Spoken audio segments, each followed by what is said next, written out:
주님 그대 고통하시네 그대 아픔 곁에 머무네 그대 눈물 속에 계시니 무거운 무게 같이 지시네 무너진 마음 손잡으시는 주님 사랑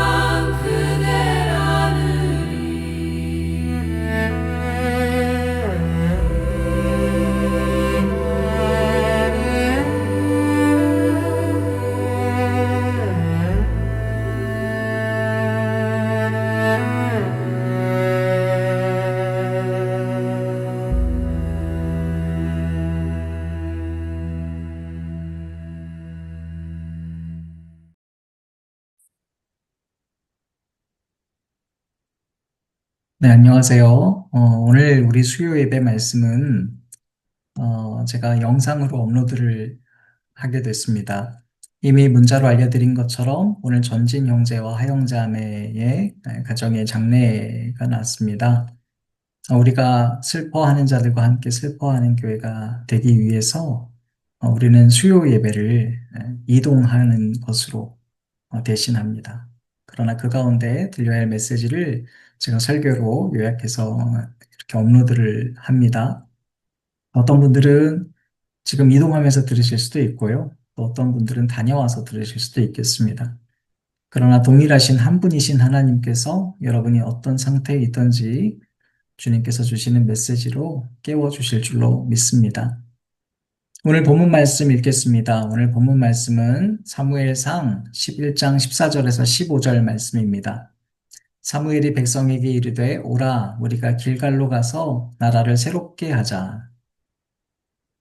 모든 백성이 길갈로 가서 거기서 여호와 앞에서 사울을 왕으로 삼고 길갈에서 여호와 앞에 화목제를 드리고 사울과 이스라엘 모든 사람이 거기서 크게 기뻐하니라.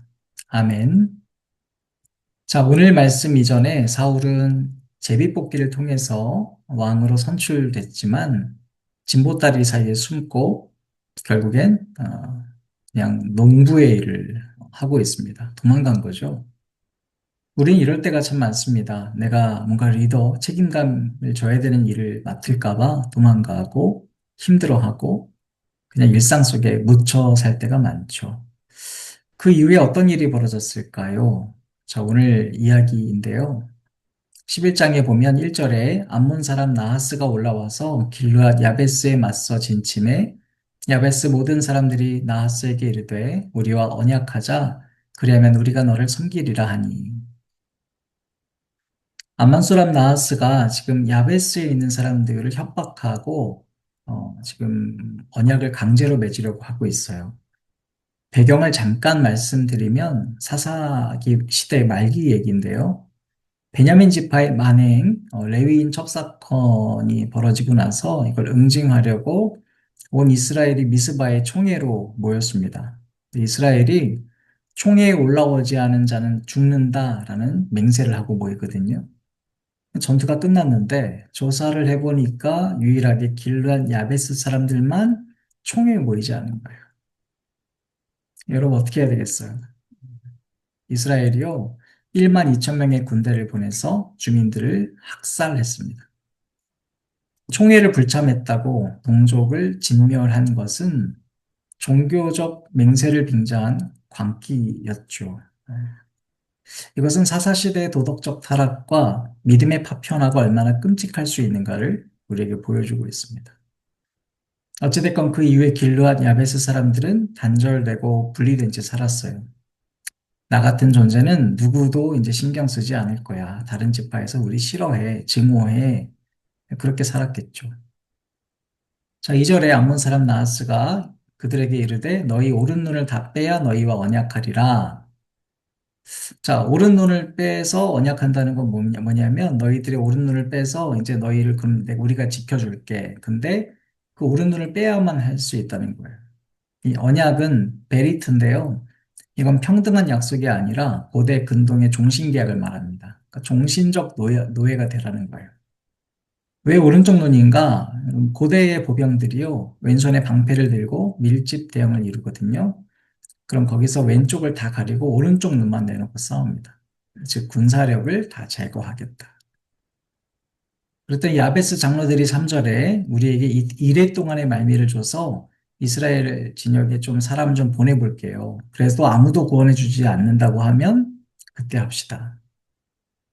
이 얘기 들으면 암몬 왕이 뭔 소리야 했을 것 같잖아요. 근데 놀랍게도 통 크게 내가 기다려줄게. 7일 정도 기다릴 수 있어 하는 거예요. 이건 여러분 자비가 아니라 실제로 이스라엘이 분열됐다는 증거였습니다. 야, 니네들이 아무리 소리쳐도 이스라엘 중에서 너희 구하러 올 사람 아무도 없어. 이거 조롱이었거든요. 그래서 4절에 보면 전령들이 이제 퍼져서 소식을 전하는데요. 사울이 사는 곳에도 왔습니다. 기브아에 왔습니다.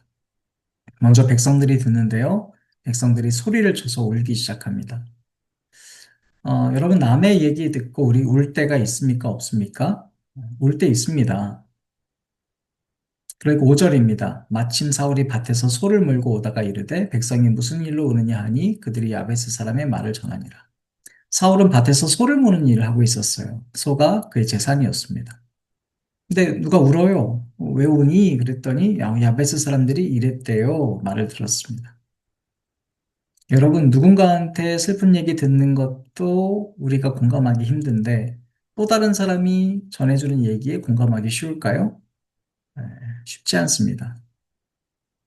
그런데 설령 운다고 해도 우리는 우는 게 답니다.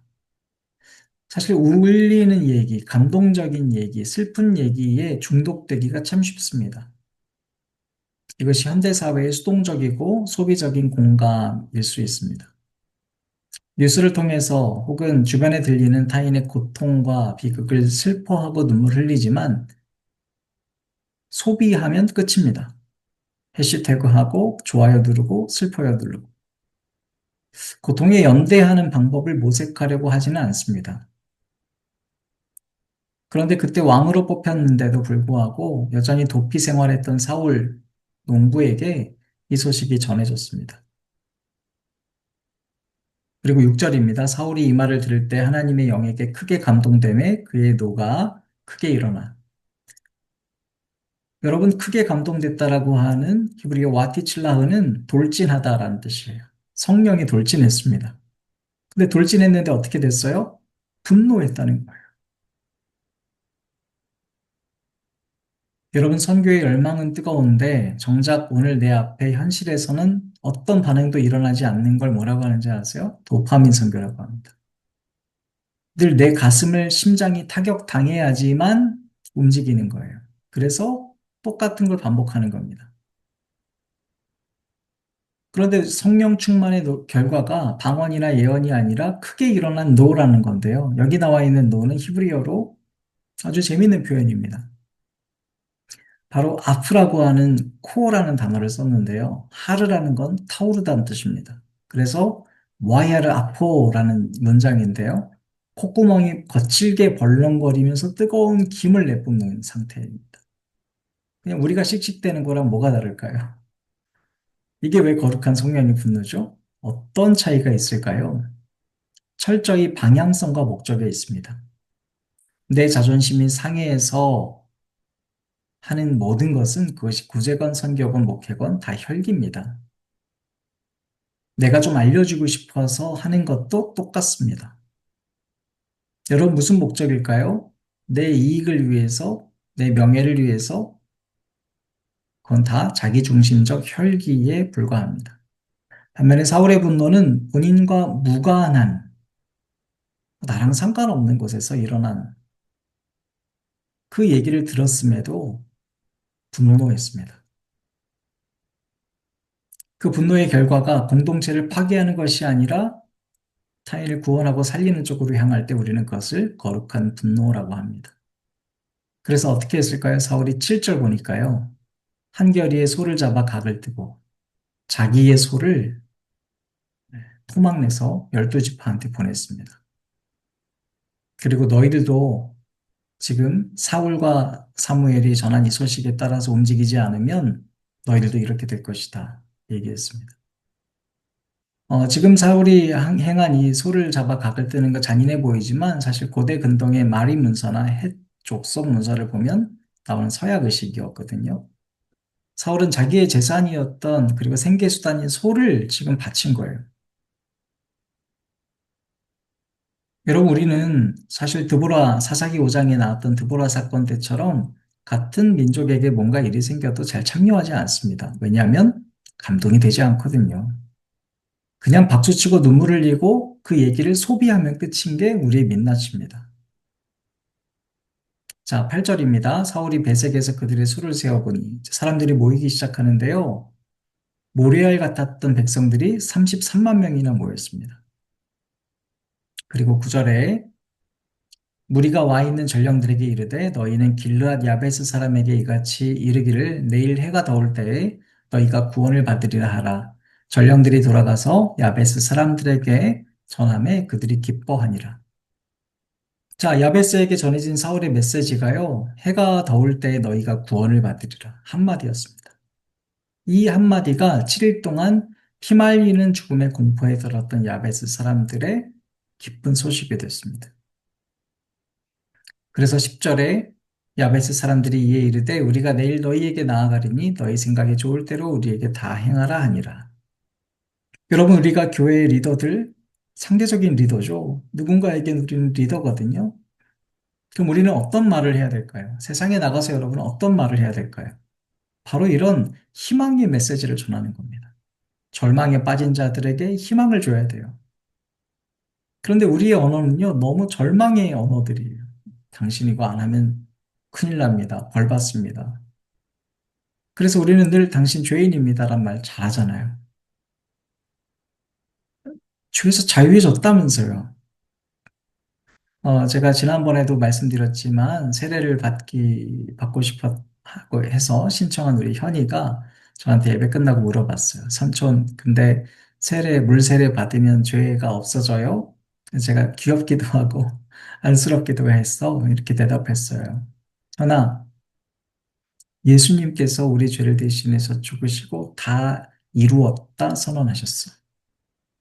그러니까 우리의 지금 모습과 상관없이 우리는 죄에서 자유해. 자유해. 그게 복음이야. 죄에서 해방됐어요. 죄에서 자유해졌어. 이게 복음이야. 그게 복음이 되어야 세상 사람들에게도 이게 복음이 되는 거지. 당신 죄를 먼저 인정해, 고백해가 되면 그건 복음이 아니에요. 협박이지. 바로 지금 사울이 그렇게 얘기하는 겁니다. 너네들 옛날에 어떤 모습 보였건 상관없어. 지금 너희는 내일 구원을 받을 것이야. 믿으시길 바랍니다. 여러분, 이것이 하나님의 복음입니다. 우리의 역할이기도 합니다. 11절 이튿날 사울이 백성을 3대로 나누고 새벽에 적진 한가운데로 들어가서 날이 더울 때까지 암몬 사람들을 치매 남은 자가 다 흩어져서 둘도 함께한 자가 없었더라. 그리고 12절 이제 승리했잖아요. 승리했으면 끝난 건데 또 여기서 우리의 모습과 비슷한 게 나오죠. 백성이 사무엘에게 이르되 사울이 어찌 우리를 다스리겠느냐 한 자가 누굽니까? 그들을 우리가 죽이겠습니다. 아니 끝났는데 서로 축복하고 위로하는 게 아니라 옛날에 사울을 왕 못 삼겠다고 한 자들 끌어내서 우리 죽이자. 이게 우리의 분노심이고요. 복수심입니다. 여러분 이들의 분노와 사울의 분노의 차이가 드러나죠. 그래서 사울이 13절에 죽이지 못한다. 왜? 여호와께서 구원 베푸셨기 때문에 복수를 거부합니다. 내부에서 누군가를 색출해내고 복수하는 것, 그것이 중요하지 않고 하나님께서 이스라엘 중에 구원을 베푸신 이야기가 더 중요하다는 거예요. 여러분, 어떻게 사울에게 이런 판단이 가능했을까요? 기준이 다르기 때문입니다. 여호와께서, 이게 기준이거든요. 그 내가 아니에요. 내 감정이 아니에요. 여러분, 사역을 내 감정대로, 내 판단대로 기준 삼으면 우리는 현장에서 뭘 해야 되는지 판단이 되지 않습니다. 그래서 늘 감동이 있는 곳만 정하려고 하는 거예요. 내가 기준되니까. 그래서 때론 우린 복수하고 때론 눈물을 흘려요. 사울은 여호와께서 이게 포인트였습니다. 여러분 교회도요 기준이 달라야 됩니다. 내가 기준이 아니라 하나님이 기준 될 때 우리가 달라질 수 있고 우리로 인해서 세상이 달라질 수 있습니다. 14절 15절 말씀이 바로 그렇게 마무리합니다. 사무엘이 백성에게 이르되 오라 우리가 길갈로 가서 나라를 새롭게 하자. 모든 백성이 길갈로 가서 거기서 여호와 앞에서 사울을 왕으로 삼고 길갈에서 여호와 앞에 화목제를 드리고 사울과 이스라엘 모든 사람이 거기서 크게 기뻐하니라. 아멘. 결국에 이들이 화목제로 결론을 맺었습니다. 하나님의 샬롬이 예배가 됐습니다. 오늘 말씀 맺으면서 다시 세 가지를 정리합니다. 첫 번째로 여러분 우리는 과거의 상처를 씻어내야 됩니다. 길란 야베스가 사사기에서 20장 이하의 21장까지 이르르는 장면에서 이스라엘 지파들의 총회에 참석하지 않았다. 동족에게 끔찍한 학살을 당하고 배제됐던 역사를 가졌음에도 불구하고 그들은 이제 도망가고 우리끼리 어떻게든 살아야 되겠다 했지만 오늘 이 사건을 또 만납니다. 여러분, 우리 신앙에 있어서 과거의 상처와 관계의 상처가 있습니다. 그래서 우리 도피할 때가 많고요. 그런데 장소가 어디건 시간이 어디건 우리에게 그 문제는 반복됩니다. 왠지 아세요? 그 문제가 내 문제이기 때문입니다. 그래서 하나님은 그걸 다시 들춰내십니다. 왠지 아세요? 우리가 외면했던 그 상처에 하나님은 여전히 머물고 계시기 때문입니다. 두 번째로 우리는 우리의 눈물을 흘리는 포인트를 생각해 보셔야 됩니다. 언제 성령 충만 받죠? 언제 은혜가 충만하다고 생각합니까? 내 감정이 눈물 흘릴 정도로 젖어들 때 우리는 그게 은혜라고 생각하고 성령이라고 생각합니다. 그래서 감정에만 중독된 도파민 예배를 계속 반복하고 감정을 채워줄 도파민 선교만 반복하고 감정을 채워줄 구제 행위만 계속 반복하는 거예요. 그러니까 내 일터는 은혜 받는 장소가 아니죠. 늘 분리되어 있습니다. 달꿈에 지금 미술 전시회가 열리고 있지 않습니까? 우리 두 분의 작가분들께서 전시한 그림들입니다. 한 분은 정신장애를 가지셨고, 한 분은 발달장애를 가지셨습니다. 나이 차가 많습니다. 제가 이 두 분의 전시회를, 달꿈 카페에 전시하면서 오가는 분들에게 코멘트를 달아주세요 했습니다. 그런데 안 다시는 분들은 대부분 왜 안 달까요? 마음에 감동이 없기 때문에 안 답니다. 내가 좋아하는 형태의 그림이 아니기 때문에 안 달기도 하고. 그런데 교회 안 다니시는 우리 카페지기 선생님 계시거든요. 근데 그분이 저한테 하나를 보내줬는데요. 본인이 한 언론사에 기고까지 하신 거예요. 그림이 프로페셔널하고 내 심금을 울려서 움직이는 사람이 되는 것은 사실 오늘 본문 속에서 나오는 사울의 모습은 아닙니다. 내가 직접 들은 것, 내가 직접 본 것도 아님에도 불구하고 하나님이 기준이 된 사람은 오늘 내 삶의 일터에서 어떤 행동을 해야 될지 알게 됩니다. 세 번째로 우리는 눈먼 자들을 회복시키는 사명을 가져야 합니다. 여러분, 우리의 사명은 밭을 갈던 일상 앞에서 내가 자기 부인을 해내야 될 오늘 사울이 소를 찢었던 것처럼 그것이 무엇인지를 발견해야 됩니다. 그것은 대부분 내 자신에게서부터 시작됐던 이야기들이 아니라 누군가의 눈을 멀게 하는 세상 앞에 나는 어떻게 행동해야 될까를 결단하는 것입니다. 눈이 뽑힐 위기에 처한 이웃을 향해서 내일 해가 더울 때 너희가 구원을 받을 것이다라고 선포하고 일어나는 사울처럼 우리가 결단해야 됩니다. 그것이 이 땅에 교회를 남겨두신 이유입니다. 사울이 보여준 이 놀라운 구원과 하나됨의 기적으로 인해서 이스라엘 백성들은 길갈에 모여서 기쁨으로 화목제를 드렸고 그래서 사울도 진정한 왕이 될 수 있었던 것입니다. 순서가 중요합니다. 사랑하는 여러분, 여러분 어떻게 살아가시겠습니까? 여전히 내가 기준 돼서 내가 감동받고 내가 눈물 흘리고 내가 행복한 것을 기준으로 삼으시겠습니까? 그러한 삶은 언젠가 다시 한번 상처가 드러나는 빌런 야베스의 운명이 될지 모릅니다. 그러나 오늘 내 일터에서, 오늘 내 일상에서, 오늘 내 가장 가까운 곳에서 일어난 이야기를 듣고 일어나 결단하는 사람은 하나님께서 그를 통해 이 시대의 화평의 도구로 삼을 뿐만 아니라 그를 가장 귀한 하나님의 자녀로 왕 같은 제사장으로 세워주실 것을 굳게 믿으시길 축복합니다. 잠깐 기도하겠습니다. 하나님 감사합니다. 오늘 말씀 통해서 우리 안에 있는 상처를 발견케 하시고 그 상처를 귀하게 여겨서 여전히 우리 안에 계시는 하나님, 이제 우리가 기쁨과 감사로 하나님께 인사드리길 원합니다.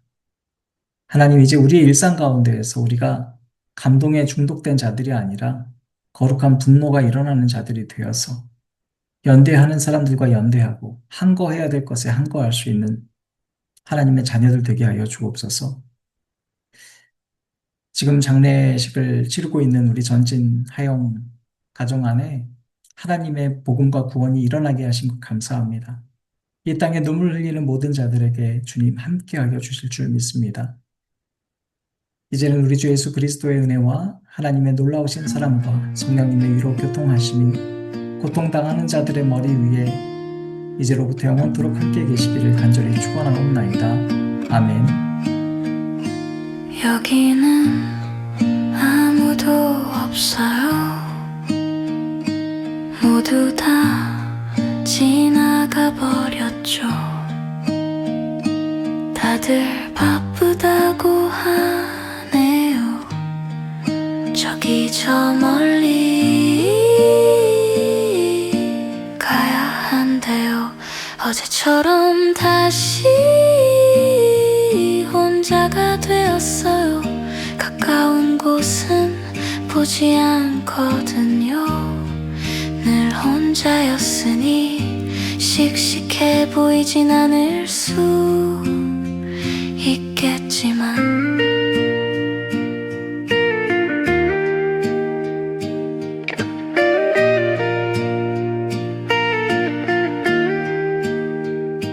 거기로 갈 순 없어요. 모두 다 떠난다 해도 이곳에 남아 할 일이 있어요. 기다리고 지키는 일이에요. 괜찮아요. 난 혼자가 될 거예요. 언젠가 돌아올 수 있도록 잠시 머문 그대 외롭지 않도록 기댈 수 있게.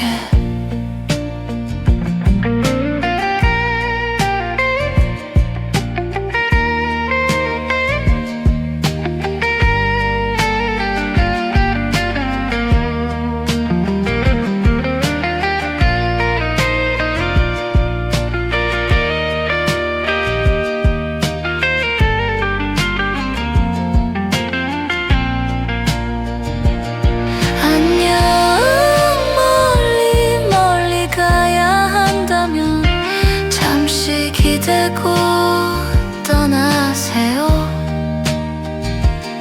안녕. 바삐 가야 한다면 물 한 모금 마시고 가셔요. 온기가 되어주세요.